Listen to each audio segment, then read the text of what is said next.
হাসির রাজা, জ্ঞানের রাজা, রসিক রাজা। কি গো গিন্নি, এটা কিসের ফর্দ? কোনো অনুষ্ঠান হবে নাকি? বিয়ে হবে গো। বিয়ে? কার বিয়ে? ভগবান শিবের সাথে দেবী পার্বতীর বিয়ে। সামনে শিবরাত্রি, মনে নেই? হ্যাঁ, তা মনে আছে, কিন্তু এই ফর্দটা কি জন্য গিন্নি? আমি শিবরাত্রির দিন বিকেলে বাবার মাথায় দুধ ঢালতে যাব, তাই তোমাকে আগে থেকে লিখে দিলাম কি কি লাগবে। সব আগে আগে নিয়ে আসবে। হ্যাঁ, দেখি কি লেখা আছে। দুধ 1 সের, গঙ্গা জল, নারকেল, ঘি, মধু, দই, সন্দেশ, রসগোল্লা, আকন্দ ফুলের মালা, ধূপ, মোমবাতি, 108টা বেলপাতা, ধূত্র ফুল, নীলকণ্ঠ ফুল, লাল পাড় সাদা পাটের শাড়ি। ওরে বাবা, এত কিছু! হুম, এখন ওরে বাবারে মারে কিছু চলবে না, চলবে না। আর আগে থেকে লিখে দিয়েছি, আমি কোনো বায়না শুনবো না। হ্যাঁ, যদি না নিয়ে আসো তাহলে কিন্তু চলে যাব। হ্যাঁ, বলি, শিবরাত্রির দিন তো মেয়েরা বাবার মাথায় দুধ জল ঢালে বাবার মতন স্বামীর কামনায়। তা আমি তোমার স্বামী তো উপস্থিত, তাই এত কিছু। তোমার মঙ্গল কামনায় গো, তুমি আর বাড়তি কথা বলবে না। যা বলেছি সেদিন নিয়ে আসবে। হ্যাঁ, বেশ বেশ, ঠিক আছে বাবা, ঠিক আছে। তাহলে আমি এখনই যাই, সব দোকানে দোকানে বায়না করে আসি। সেদিন তো এইসব জিনিসের চাহিদা তুঙ্গে থাকে। হ্যাঁ, তা যাও, সেটাই বুদ্ধিমানের কাজ হবে। হ্যাঁ,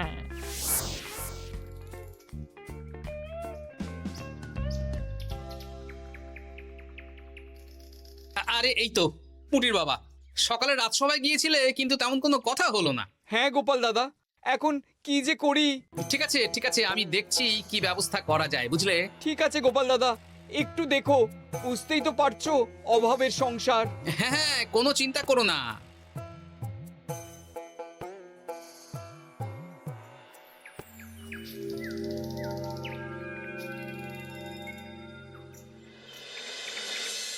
আচ্ছা, আজ তাহলে শিবরাত্রির আয়োজন নিয়ে আলোচনা হোক। মহারাজ, এসব নিয়ে আপনি চিন্তা করবেন কেন? আরে আমার মতন একজন মন্ত্রী থাকতে আপনার মাথা ঘামানোর কোনো দরকারই নেই। না না মহারাজ, একদম মন্ত্রী মশাইকে দায়িত্ব দেবেন না। উনি প্রত্যেকবার দায়িত্ব নিয়ে সব তালগোল করে দেন, আর সব শেষে বলেন আমার ভুল হয়ে গেছে, আমাকে ছেড়ে দিন। এই গোপাল, গোপাল, একদম বাজে কথা বলবে না। আমি এখন ভালো হয়ে গেছি। ভালো না কালো? মহারাজ মহারাজ, আপনি আমাকে দায়িত্ব দিন, আমি সব সামলে দেব। সব কাজ সবাই মিলে করলেই তো ভালো। পুজো পাঠের দায়িত্ব আমার, বাকি আমি জানি না। সে ঠিক আছে, কিন্তু পুজোর জোগাড় অনেক দায়িত্ব, সব হিসেব করে কেনাকাটা করতে হয়। সবচেয়ে বড় ব্যাপার, তার জন্য সৎ হতে হয়। আমি কি অসৎ নাকি? আমি সব দায়িত্ব নেব। না, আমি নেব। আমি নেব। আমি। আহ, চুপ চুপ, একদম চুপ। গোপাল দায়িত্ব নেবে না মন্ত্রী, সেটা তো বিচার করতে হবে। কিভাবে বিচার করবেন মহারাজ? হ্যাঁ, একটা বুদ্ধির পরীক্ষা নেওয়া হবে। আমি এখন গোপালের চেয়ে অনেক বুদ্ধিমান হয়ে গেছি। তাহলে তো ভালো, তুমি গোপালের বুদ্ধির পরীক্ষা নাও। যদি গোপাল জিতে যায় তাহলে গোপালই দায়িত্ব পাবে, নইলে তুমি। ঠিক আছে, আমি এক্ষুনি প্রশ্ন করছি। হ্যাঁ হ্যাঁ, করুন করুন। হ্যাঁ, এমন কি জিনিস যা তুমি যতই খাও পেট ভরবে না? বাবা, মন্ত্রী কি প্রশ্ন করলে! গোপাল, বলো বলো বলো। এবার জমবে মজা। বেশ, তাহলে বলি। হ্যাঁ, বলো বলো। উত্তর হলো বাতাস। যতই খাও পেট ভরে না। গোপালের কি বুদ্ধি! ও মন্ত্রী মশাই, এই গোপাল তো প্রথম দানেই বাজিমাত করে দিল। হ্যাঁ, প্রথমটা তো সহজ ছিল। ঠিক আছে, এতই যদি বুদ্ধিমান হও তাহলে আরেকটা পরীক্ষা দাও। হ্যাঁ মন্ত্রী, বলো। এবার আপনারা একটু অপেক্ষা করুন, আমি আসছি।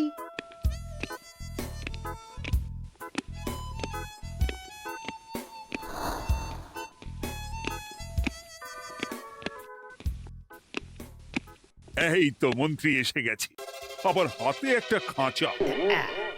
এই নাও গোপাল, এই খাঁচায় একটি অদৃশ্য মুরগি আছে। তুমি যদি বুদ্ধিমান হও তবে এর মাংস রান্না করে আজ নৈশভোজে মহারাজকে খাওয়াতে হবে। যদি না পারো, দায়িত্বের দও পাবে না। বেশ, তাহলে দিন, আমি রাতেই আসছি, রান্না করে নিয়ে আসছি। আপনারাও সবাই হাজির থাকবেন কিন্তু।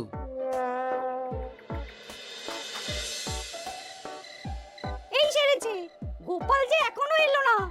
গোপাল নির্ঘাত ফেসেছে। এই তো চলে এসেছি, এ কি গোপাল, তুমি তো খালি হাতে। মাংসের ঝোল রেঁধেও এনেছি। কই গোপাল, অদৃশ্য মুরগির ঝোল কোথায়? হ্যাঁ, কোথায় গোপাল? আহ, মহারাজ, অমন সুস্বাদু মুরগি আমি আগে কখনো খাইনি। আমি সেটা রান্না করে রাজপ্রাসাদের প্রধান ফটকের বাইরে রেখে এসেছি। মস্করা হচ্ছে? চলুন তো গিয়ে দেখি। হ্যাঁ, চলো তো।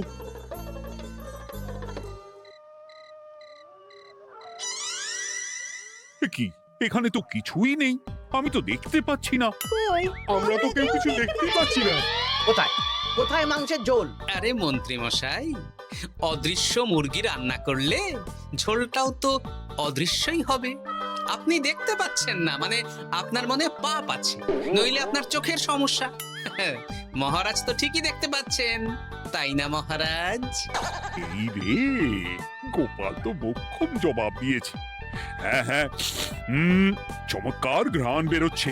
মন্ত্রী, তুমি দেখতে পাচ্ছ না কেন? ইয়ে না মানে ঠিক আছে ঠিক আছে, পাচ্ছি, দেখতে পাচ্ছি। একটু ঝাপসা লাগছে, মনে হয় চোখ দেখাতে হবে। তার মানে গোপাল তো মন্ত্রী মশাইকে পর পর দুবার হারালো। আর একটা সুযোগ দিন মহারাজ, শেষ সুযোগ। বেশ, দিলাম। গোপালের কিন্তু বিশাল বুদ্ধি। মন্ত্রী, দেখো তো তুমি পারো কিনা, আর এটাই শেষ সুযোগ। মহারাজ, গোপাল যদি এতই বুদ্ধিমান হয়, তবে ও কি বলতে পারবে কাল ভোরে আমার মনে প্রথম কোন চিন্তাটা আসবে? এটা তো খুবই সহজ কথা। কাল ভোরে আপনার মনে প্রথম চিন্তা আসবে মহারাজ যেন দীর্ঘজীবী হন এবং রাজ্যের উন্নতি হোক। এই সেরেছে, এবার তো মহা ফাপড়ে পড়লাম। আমি যদি বলি না, এটা আমার চিন্তা ছিল না, তবে মহারাজের কাছে গর্দান যাবে।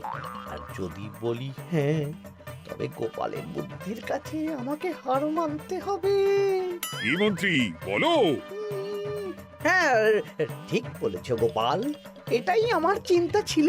সাবাস গোপাল, সাবাস, কি তীক্ষ্ণ বুদ্ধি। তাহলে এই বুদ্ধির পরীক্ষায় বিজয়ী হলো গোপাল। জয় গোপালের জয়। তাহলে শিবরাত্রির পুজোর আয়োজনের দায়িত্ব এবার গোপালের। আমার আর কোনো চিন্তা রইল না। মহারাজ, গোপাল তো সব দায়িত্বই পেল, আমাকেও কিছু একটা দায়িত্ব দিন। আমিও একটা ঈশ্বরের সেবা করার সুযোগ চাই। আহ, তুমি তো হেরে গেলে। তাতে কি, ভালো কাজ করতে চাইছি, একটু সুযোগ দিন মহারাজ। বেশ, তাহলে তুমি গ্রামবাসীদের ভোগ প্রসাদ খাওয়ানোর দায়িত্বটা নাও। ধন্যবাদ মহারাজ। হ্যাঁ মন্ত্রী, মিলেমিশে কাজ করো, কিন্তু ঝামেলা করো না। না না, আমি সুষ্ঠুভাবে পালন করব। ঠিক আছে মন্ত্রী মশাই, তাহলে ওইটুকুই করুক, কিন্তু আমার কাজে কোনো বাধা দিতে আসবেন না। না না না, তোমার কাজে কোনো বাধা আসবে না। আমি ভোগ প্রসাদ বিতরণ, খাওয়া দাওয়া, এই সব ব্যাপারটা দেখব।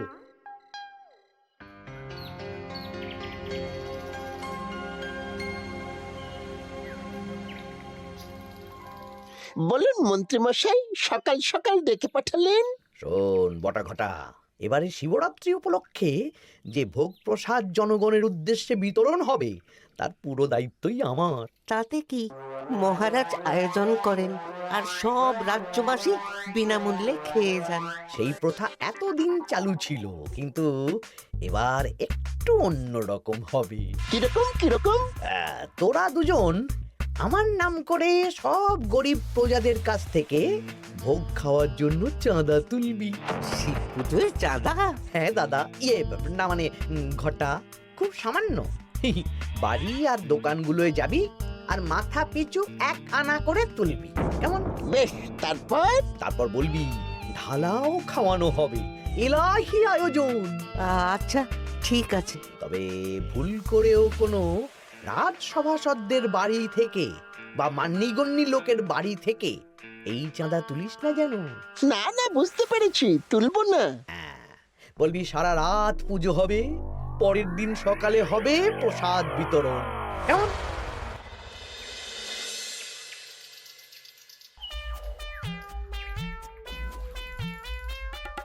ভোলা, এবারে শিবরাত্রি উপলক্ষে যে পূজা হবে তার ভোগ প্রসাদ খাবে তো? হ্যাঁ, নিশ্চয়ই নিশ্চয়ই। এবারে সব দায়িত্ব মন্ত্রী মশাইয়ের, এলাহি আয়োজন। তা তোমাদের বাড়িতে কতজন সদস্য? আমি আর আমার গিন্নি দুজন। তাহলে দুয়ানা দাও, একানা করে দুজন। আবার অর্থ দিতে হচ্ছে? হ্যাঁ, এলাহি আয়োজন, তাই এই সামান্য অনুদান। আচ্ছা বেশ, এই নাও দুয়ানা। চিন্তা করো না ভোলা, এমন খাওয়ানো হবে না। রাতের বেলা শিব পুজো আর পরের দিন সকালে জীব পুজো।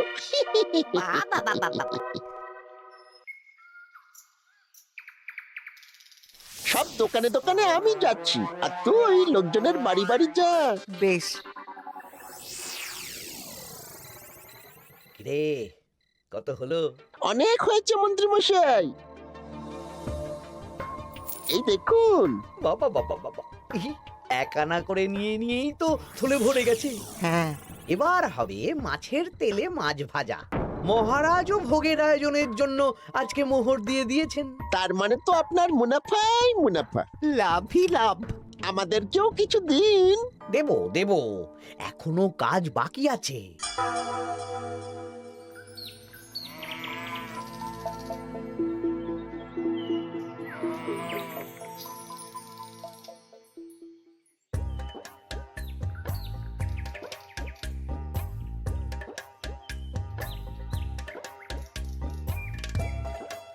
আরে আরে গোপাল দাদা যে এত কিছু কি নিয়ে যাচ্ছ?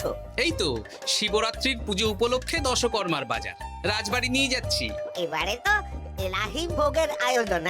রাতের বেলা শিব পুজো আর পরের দিন সকালে নাকি জীব পুজো। মন্ত্রী মশাই দায়িত্ব নিয়ে খাওয়াচ্ছেন। না, খাওয়ার আয়োজন তো এমন কিছু নয়। আমি যতদূর জানি ওই খিচুড়ি, আলুর দম, ছেঁচড়া, পায়েস, চাটনি আর একটা করে মিষ্টি। আর যতদূর জানি এই ভোগ খাবার জন্য সব গ্রামবাসী থেকে মাথা পিছু 1 আনা করে নিয়েছেন। হ্যাঁ, ভোগের প্রসাদ তো বিনামূল্যে। মন্ত্রীমশাই 1 আনা করে মাথা পিছু নিয়েছেন? হ্যাঁ গো, এরকম তো কথা ছিল না। আচ্ছা আমি দেখছি কি করা যায়। আমি দেখছি।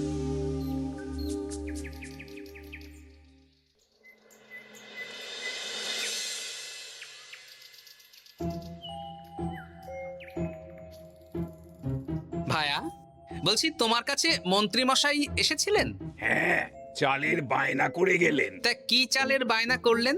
খুবই সাধারণ চাল, আমার দোকানে সবচেয়ে কম দামি চাল বলতে পারো। সে চাল তো আমি পুজোর দিন পাঠিয়ে দেব বলেছি। আচ্ছা, কেনাকাটার রসিদপত্র? না, সেসব হয়নি, শেষে দেব। শোনো, মহারাজের আদেশ, মন্ত্রীমশাই যে চাল বলেছেন তার থেকে 5 গুণ উৎকৃষ্ট মানের চাল দেওয়া চাই। যে চাল রাজা বাদশারাও খুব কম খান, সবচেয়ে দামি চাল। আচ্ছা, আর ডাল? ওটাও 1 নম্বর মানের সোনামুখ দেবে। বেশ। মন্ত্রীমশাই যা যা বায়না দিয়েছেন পরিমাণ এক থাকবে, শুধু জিনিসপত্রের মান বাড়বে। ঠিক আছে? আচ্ছা, ঠিক আছে। আর একথা মন্ত্রীমশাইকে জানানোর দরকার নেই, শুধু মোহরটা ওনার কাছ থেকে আদায় করে নিন। যেদিন খাওয়ানো হবে সেদিন বিকেলে যাবে, মানে শিবরাত্রির পরের দিন বিকেল। বেশ।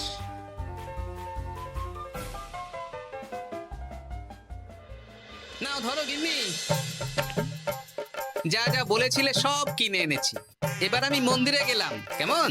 ঠিক আছে গো, তুমি কি ভালো। দীক্ষেতা, চললাম এখন ভিড় সামলাতে।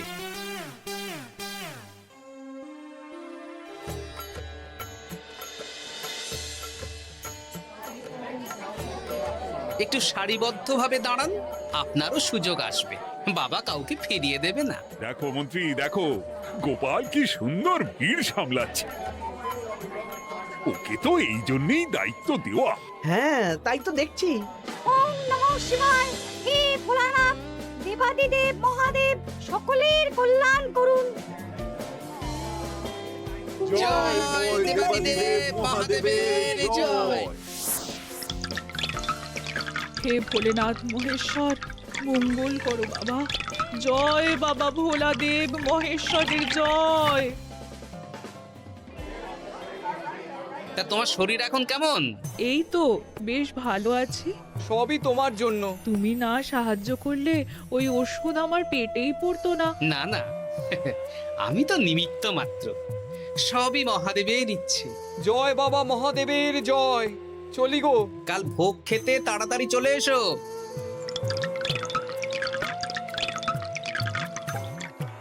জয় দেবাদিদেব মহাদেবের জয়।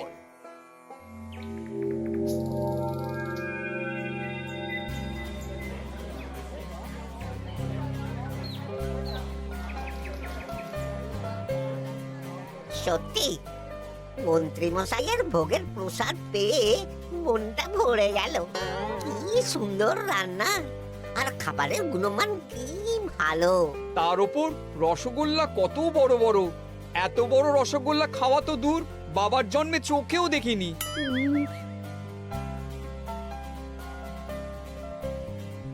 এই সেরেছে।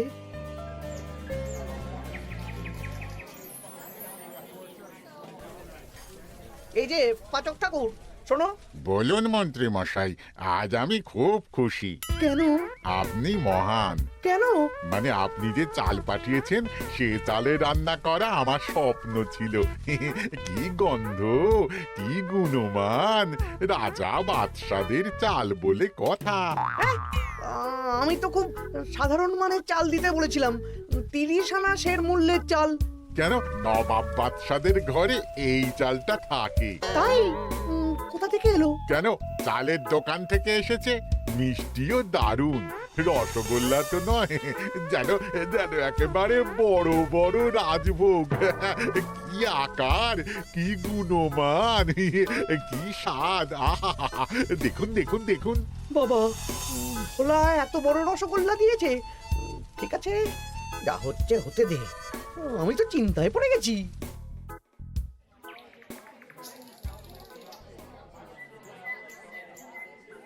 মন্ত্রী, তুমি কি করেছো? তোমার নামে তো সবাই সুখ্যাতি করছে। না না, এই আর কি। আমি যা অর্থ দিয়েছি এই আয়োজনের জন্য তো তার চেয়ে 5 গুণ বেশি মোহর লাগবে, কিন্তু তুমি কি করে করলে? মন্ত্রীমশাই সত্যিই ভালো হয়ে গেছেন।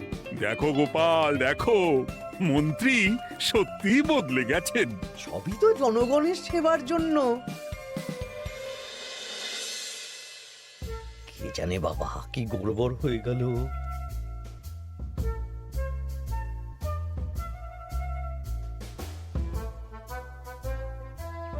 মন্ত্রী মশাই,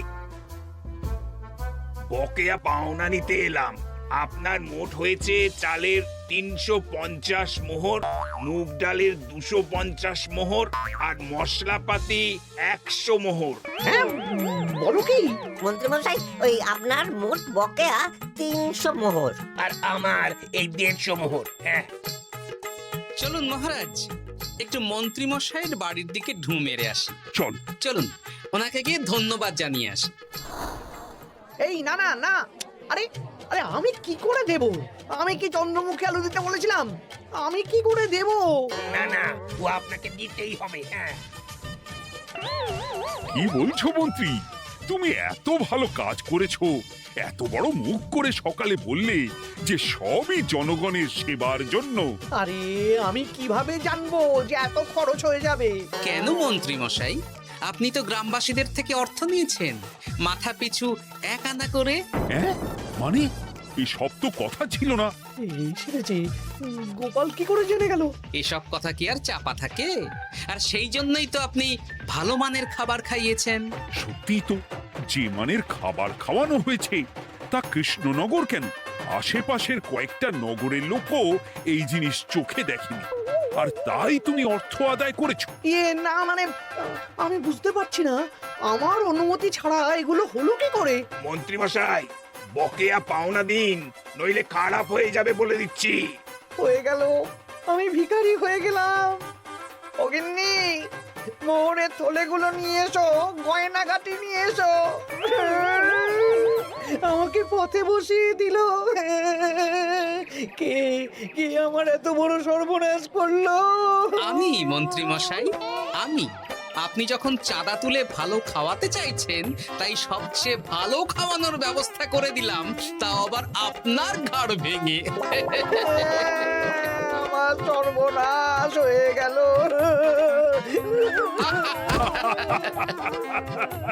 জয় মহাদেবের জয়।